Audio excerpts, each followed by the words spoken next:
batuli mu kunoonyereza ku incidents za mirundi ebiri nga twafunye report okuva ewa Kasumba Edwin mu manager wa Fango Forest ng'aloopa malicious damage ogw'okwonoona emmotoka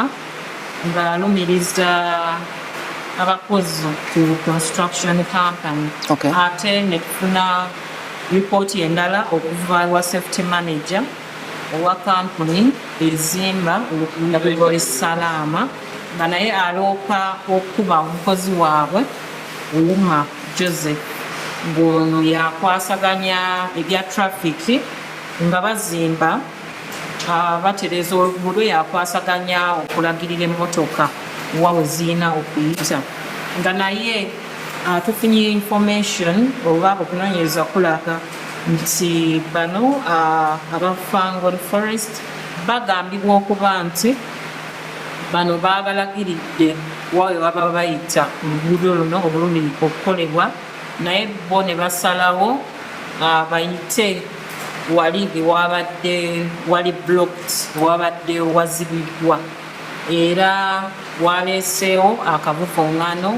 n'abo abazimba oluguudo okkakkana ng'abatuuze batandise okukanyuga amayinja era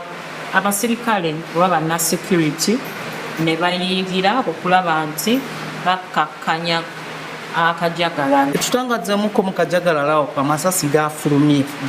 kyekituufu ng'ekigambibwa ku social media ng'ebitambula kituufu amasasi ge gakubye emmotoka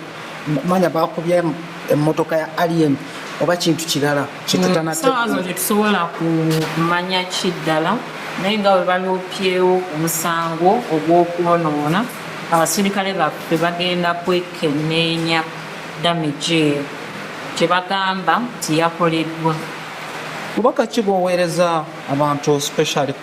emuli nga bamulagiridde nti kwata wano ne oba batwalira amateeka mu ngalo? Tukubiriza abantu nti teri ali waggulu w'amateeka tugezeeko nnyo okugobereranga amateeka bwe luba nti luguudo lwe luzimbibwa nga bwe kigambibwa nti babadde babalaga diversion era awo obeera olina okugoberera ekyo ekikugambibwa osanga balina kye bali okulemesa kyogenda okusanga mu maaso eyo n'olwekyo tubakubiriza okugoberera amateeka ate teri ali waggulu w'amateeka.